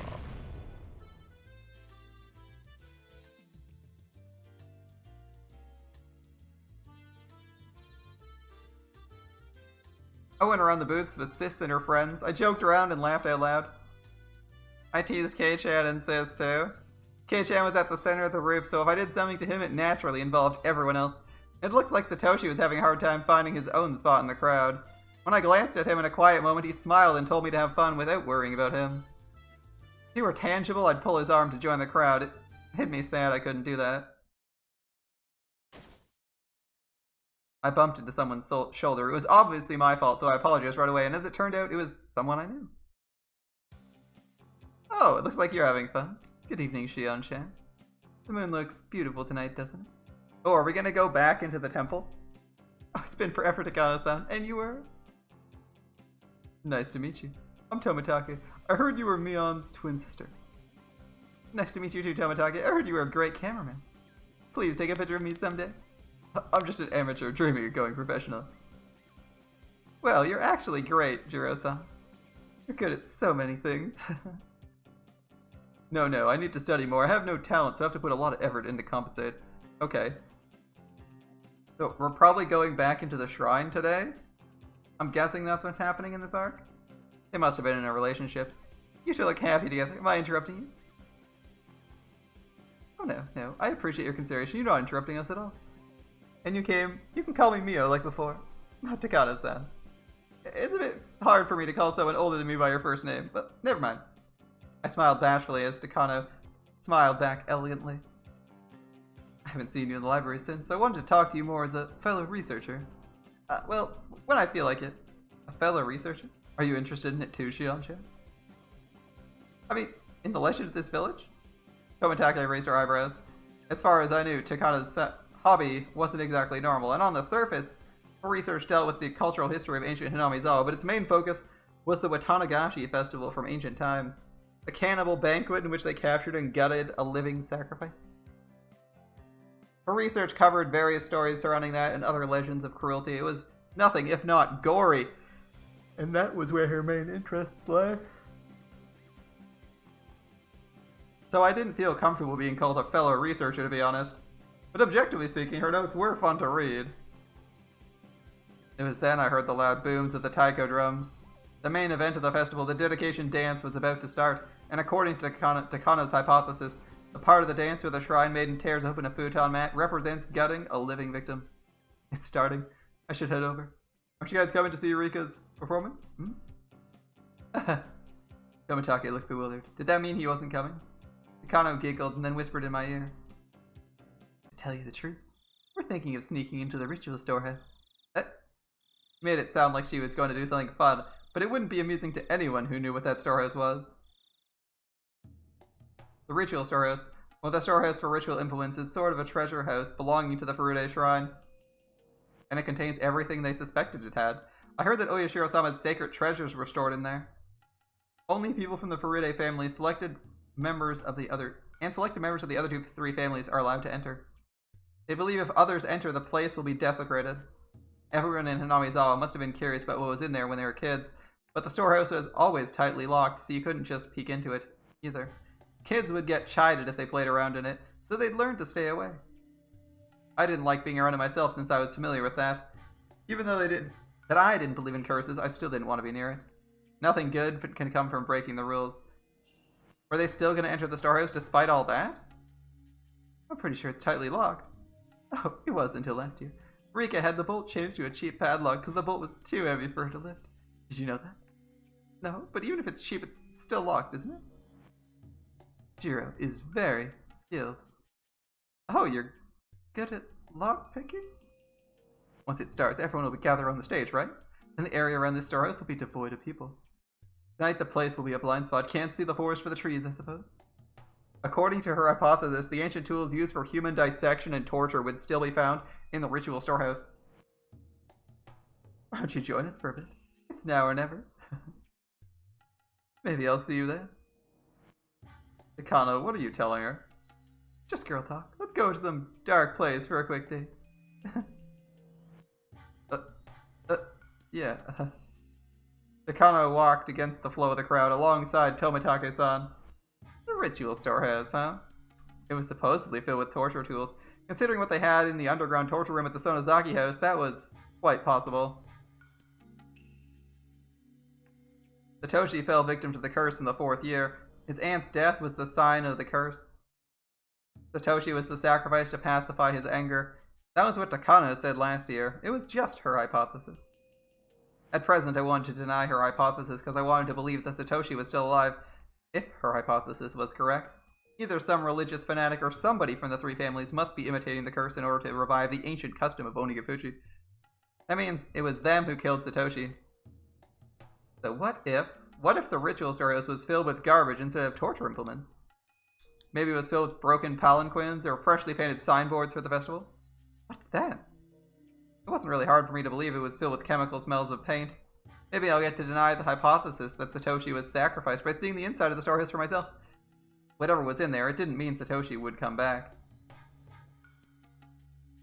Ocean. What should I do? Since most people went to see Rika's ritual dance, the festival grounds were deadly quiet, but even so, I couldn't sense Satoshi. Did he go somewhere? Was I not paying enough attention? Or maybe he wasn't feeling any emotions in particular. After thinking, I decided to go with them. It's almost a year since his disappearance. I'd been avoiding the truth because I was afraid he might be dead, but now I had a chance to see the inside of the storehouse. I felt as though something divine arranged that coincidence, and on my way to the storehouse, I noticed Keiichi. He was jumping up and down trying to see Rika's dedication dance over people's shoulder. If I took him along, we could split the guilt. Oyashiro might put a curse on me for entering his divine storehouse, and I wanted a partner in crime. Since the boy I love disappeared last year because of the curse, maybe Mion's love should disappear this year. Wait, what am I thinking? That must have been the demon inside me. I shook the thought out of my head. What's going on, Shion? Where's the best place to see Rika-chan's dance from? Is it fun? Huh? I never said I was going to show you that. We made it to the ritual storehouse, and Keiichi was baffled by the whole situation. Our timing was perfect. I could see Tomitake picking the lock. We're going to have some fun. Let's go. Even though Keiichi must have been curious, he insisted we shouldn't go in. But I talked him into it anyway. He was quick to change his mind when Tomitake joined in. It was completely dark inside. Oh yeah, I haven't actually seen this background. I haven't seen these backgrounds with the torture room backgrounds, or at least this room's backgrounds with the new console release backdrops. I wonder if they're any good. So it's completely dark, and so Takano lit a battery-powered lantern. A small entry space appeared before us. It's so dark in here. Take care not to trip over anything. I appreciate the concern. Alright, Dorman, keep a good watch. We're shutting the door now. Takano closed the door with a smile, as if leaving Tomitake out on purpose. Alright, everyone, have fun. As soon as the door was closed, we were surrounded by quiet darkness. All we could rely on was Takano's lantern. It'll be fine. It's an outdoor lantern with backup batteries inside. It won't go out or anything. Takano teased Keiichi a little. Keiichi in turn looked a little pale. He seemed to be able to recognize the sanctity of the building, even though he wasn't from Hinamizawa. Let's go in. Here we go. There. After Takano opened the heavy inner door, a dusty, foul smell flowed out. It was like the smell of a pantry that hadn't been opened in years and the smell of a fish market mixed together. I didn't know exactly how to describe it, but it was a bad smell. I wonder if they store bodies here. From listening to the echo of our footsteps, I could tell this room was bigger than the one we were just in.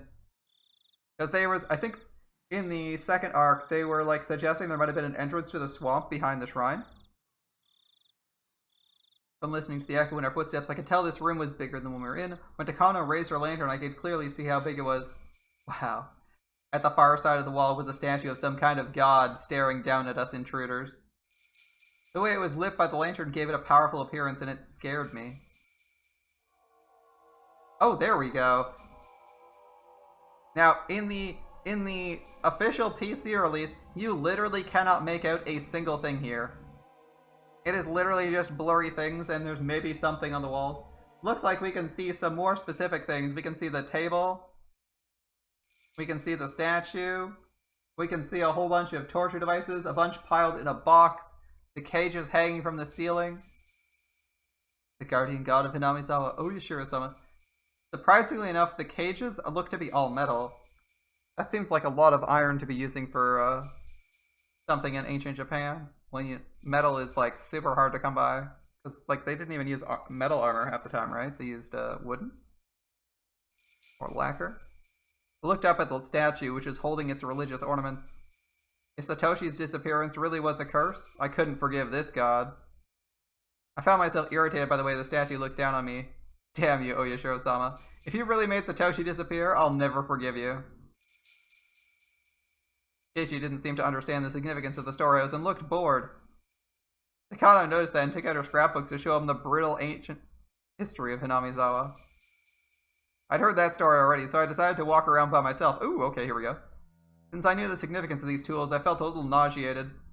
Though they certainly wouldn't jump out to me, I still found them intimidating. They looked as if they were craving for fresh blood, after not having been used in hundreds of years. But all the tools I'd seen looked similar to the ones I saw in the underground torture room at the Sonozaki main house. If they were the progenies of torture implements, these would be their ancestors. All the implements looked old. I doubted they could really be used. They weren't maintained like the ones at the Sonozaki house. Does that mean they shouldn't scare me? On the contrary, they told me the cruel rituals were indeed performed in this village at one point. Now that I found scary. What Takano told me was the truth, and when I stopped, Satoshi also stopped being behind me one step later. I felt no emotional change in Satoshi-kun. I couldn't tell if he was feeling something or not. I knew he was there, but I had no idea how he was feeling. I felt scared of him for the first time. If he could answer me, I'd want to ask him, who demoned you away? Hey, Satoshi, are you listening? I couldn't tell if he heard me or not. He laughed as if he didn't hear anything. I could tell he'd been sulky since we got here. Dude, I want you to explore the back room. I know she's not going to, but I kind of want to. I suddenly felt lonely, so I looked for him while walking around. I realized then there was an altar in front of the statue. He might be there. It was a clean altar, an altar ornamented with religious artifacts. It was kept well maintained and I saw no dust. That would mean, well, the flowers in the vase weren't wilting. I saw a pretty handkerchief under the vase. It looked out of place amongst everything else. I was fairly certain it was Rika Furude's handkerchief. That would mean this storehouse is maintained daily. It wasn't a forgotten ruin buried in the dust. The brutality that dwelled in this ritual storehouse is alive and well in Hinamizawa. That's right. Something as ambiguous as the curse is nothing more than a simple delusion of the villagers. As Takano said, everything that happens in this world is done by humans. I'd accused Oyashiro-sama of demoning away Satoshi, but Oyashiro-sama is a statue made of bronze or wood. It's nothing but an icon. There are, however, human beings who would try to make that icon seem real. The series of deaths in Hinamizawa is the result of human action. It shouldn't be called a curse. If Satoshi was the fourth year's victim, then he was victimized by a human being acting as part of a curse. The person who demoned away Satoshi must not be far from me. The truth behind Satoshi's disappearance was not so far from my grasp. Oh. I was startled by the sound. It sounded like someone dropped something, and I looked over at Takano and Keiichi. Takano was still lecturing him. Did she drop her scrapbook or something? Thump, thump, thump. The sound came from right behind me, not from them. I'd never heard Satoshi couldn't do that. It sounded like somebody was stomping on the floor in frustration. Dude, why don't you go investigate? I mean, I know, bad idea for a horror movie, but like, why not go investigate that? What is it? Thump, thump, thump. Is he signaling below? He might be signaling below. I mean, she's clearly like hallucinating or some shit, but... The sound continued, ignoring my question. Though I heard it right nearby, it sounded as though a child was hopping on a wooden floor somewhere distant. What's wrong, Satoshi? Are you angry about something? I couldn't read his expressions. I thought he was mad, but I didn't sense emotion from him at all. Was he mad I touched the altar? Maybe you're not supposed to do that. Thump, thump, thump. It's not like I've been able to communicate with Satoshi in a concrete way. I just talked to him. I was never expecting him to react like that. I didn't sense a willingness to communicate from this creepy sound. And then a chill ran up my spine. I felt as if all my pores were opening. I'd been thinking it was Satoshi stomping on the floor. You. You're Satoshi, aren't you? The sound stopped when I asked that. It wasn't a yes or a no, just silence. Satoshi wouldn't scare me like that. And I realized suddenly the sound hadn't come from Satoshi-kun. A cold shiver shot through my feet and I sprung a step backward. The sound had come from right there. Even though I jumped back, it was still a few meters away. Satoshi would sometimes let me hear his footsteps when I walked. But if that wasn't Satoshi, then there was no guarantee I'd hear its footsteps. That invisible being could already be in front of my eyes, and I just wouldn't see it. I forgot everything and ran, straining my ears as much as possible for any sound, listening for footsteps pursuing me. I ran right into Keiichi and clung to him, timidly turning back to look. The dimly lit area before the altar was quiet, like nothing was happening. But seeing that chilling, dark stillness, realizing I was just in that space, made me even more frightened now. What's up, Shion? Did you get scared? Keiichi made fun of me. Even though he'd looked horrified a little while ago, he now looked satisfied to see me scared too. I know girls tend to get freaked out by haunted houses. Well, I don't mind it. Anyway, let's go. Before Takano leaves us behind. I pretended to be fine, but I wasn't sure if I was able to hide my fear entirely. The footsteps were chasing me. They were outside the illumination of the lantern as if they couldn't go into the light. The presence never left us, however. It followed us like a fourth member of the party, and sometimes it made a stomping sound as if wanting some recognition. But neither Takano nor Keiichi seemed to notice it. It was possible for Takano to be ignoring it. But Keiichi, he'd never ignore it. If he could hear it, he would have said something. So just like with Satoshi, only I could hear it. What was this thing making me so scared? Was this Satoshi in a bad mood? Or was it possible the presence I believed to be Satoshi may not have been him at all? Thump, thump, thump. What are you upset about, Satoshi? Tell me if I did something wrong. I'll apologize. Thump, thump, thump. You aren't Satoshi. Where did he go? When did you take his place? Thump, thump, thump. Shion, are you alright? I'm fine. You look pale, though. And I appreciate if you didn't stretch my clothes too much. Oh, sorry. Am I interrupting you too? I decided to engage the conversation to help myself ignore the sound from behind. I didn't hear the sound as much, and it became a bit more distant. Yeah, I shouldn't pay attention to it. It wouldn't bother me if I didn't hear it. I should just ignore the noise. Kano, you're researching whether these customs survive into the present. You are, right? Thump, thump. I'm about to tell you the secret, alright? I told you, Shion, because you're an understanding person, but the other villagers don't want to hear it. If things go awry, I could be ganged up on and punished. She smiled at me like a witch.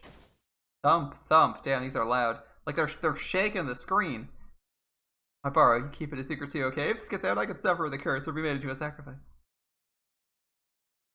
If it's a curse, I wonder what kind of death it'll be this year. If it's sacrifice, I'll be thrown into the swamp while still alive.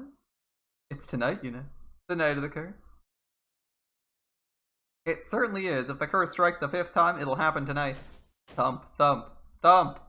Takano pulled out an old scrapbook from her paper bag and started turning the pages. She opened it to the page with that one article, the one about the brutal murder of a Watanagashi victim happening in the Meiji era. This is a story that actually happened around the end of the Meiji era. They discovered an unknown mangled corpse, the victim of a murder in Onagafuchi village. Thump, thump, thump, thump, thump. Wow, that's really loud. Never before has a corpse been treated with such cruelty and inhumanity. Thump, thump, thump. It's really stomping, man. That's gotta be hella distracting if you try to do anything. Hey. You guys seriously don't hear that? It's freaking loud. How do you not hear it? Now I can understand why she was like, what the actual fuck, Keiichi? How did you miss this? He heard the footsteps quietly behind him on the first route, but holy fuck, these are like crazy loud stomps. How do you not hear this? Like, this has gotta be super distracting. It's freaking noisy. Cut it out already. And the next moment, we heard a squeaking noise. We turned around in surprise. It was just Tomitaki, though, opening the door. Oh. Did I startle you? We already know how this scenario plays out, so there shouldn't be any crazy surprises. Although the absurdly loud thumping is weird. Oh, Jiro, do you not resist seeing inside? It's the splendid treasure trove of torture devices. I'll pass. I'm bad with this sort of thing by nature. Kano laughed as if making fun of Tomitaki for being such a scaredy cat. In any case, the dance and ceremony are over and everyone's going down to the river. The festival as a whole will be over within minutes. Time was up. I'd never expected Tomitake would save me from this nightmare. His face suddenly looked heroic. Oh, Keiichi, are you leaving too?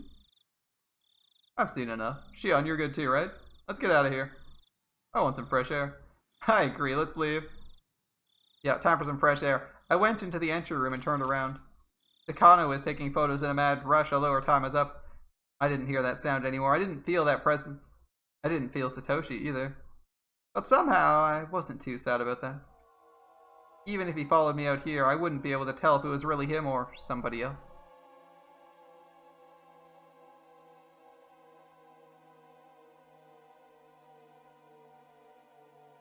Scene end? So they're not just like baby little footsteps that you hear in the darkness. These are like really loud stomps for Shion. That's kind of weird. And no one else is noticing them. What's with the stomps? I wonder if they'll explain the answer to us. The underground torture room is officially called the Underground Ritual Storehouse. So do torture room and ritual storehouse mean the same thing? Well, according to Takano's theory, bloody rituals including Watanagashi have been passed down among the three families since the Meiji era. The rituals are always ready to be performed. Their form of worship always revolved around torture, so Hinamizawa's history involved a great deal of human slaughter. Takano's theory is correct. The underground storehouse at the Sonozaki house looked well maintained. Takano's right about that too. Since the Sonozaki family and Furude both have ritual storehouses, the Kimiyoshi family must have one too. After all, these ancient and brutal customs are still handed down through the generations. I should remain armed with the knowledge that occult events are secretly being performed in this cursed village. Seems fair. Seems fair, if you want to consider it that way. I hadn't actually realized that. I just assumed that because the Sonozakis were edging out the other two families that they built their own storehouse so they could control people more efficiently, and the other one fell into disrepair because there's not enough people maintaining it. The sanctity of the ritual storehouse is one of the most prominent elements in the worship of Oyashiro-sama. I wonder if they tacked on the sanctity of the ritual storehouse because they didn't want people to know what was going on in it. Of course I knew that since I'm from Hinamizawa, but violating that sanctity is actually a more serious problem than I thought.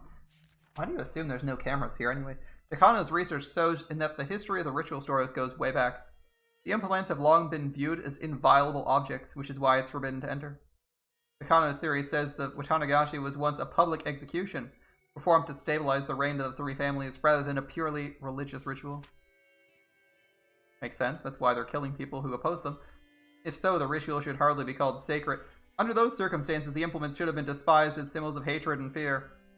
But I mean, you got a religious zealot as one of the leaders of the three families, so of course it becomes a religious ceremony instead of a purely political one. When instruments of fear are too visible, it creates a reign of terror. But keep them hidden, and they gain divinity. Many said they would become tainted if laymen touched them. The only reason for that was to preserve their false prestige through secrecy, since they would lose their sanctity if revealed before the common folk. In other words, the true identity of the ritual storehouse's sacredness was fear. But that was the true emotion ruling this village. You hadn't noticed that? That was pretty obvious. The reason why Takano and Tomitake were cursed is because they broke into the storehouse. I don't know how the villagers found out. Maybe someone was watching. Maybe there was an anti-theft alarm. Either way, our intrusion must have been reported to the highest level of the curse system. Because considering the distance between the village and the site where Takano's body was found, she must have been killed right after we came out of the storehouse. It was done quickly. It's possible that a special assassination team exists for this purpose, or the plan had been set up a long time ago. They might have been secret agents of the Sonozaki family. The latter seems more valid. If so, who would have been the victim if nobody broke into the ritual storehouse? I'm sorry to say this, but it's going to be you. It would have been you, Shion. The footsteps are the footsteps Satoshi heard, right? But we also know that's not what happens to you. You don't get demoned away, you get captured.